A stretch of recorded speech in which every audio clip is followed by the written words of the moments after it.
Welcome to Kenton Teaches. Enjoy the video. You need to start with essentials. Confirm you're signed into the correct Apple ID under Settings Messages and that two-factor verification info is available. Once done, make sure cellular service is active or connect to a reliable Wi-Fi network. Then toggle airplane mode for about 5-10 seconds to reset radios. If your iPhone 11 isn't current, install the latest iOS update. This fixes known activation bugs. Doing these first clears common blocks and prepares the phone for the activation handshake. Now handle account and network details. Sign out of iMessage and FaceTime in settings, then restart the iPhone before signing back in.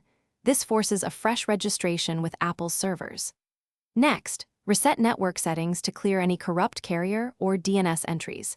This will not delete media, but will reset Wi-Fi passwords, so be ready to rejoin networks.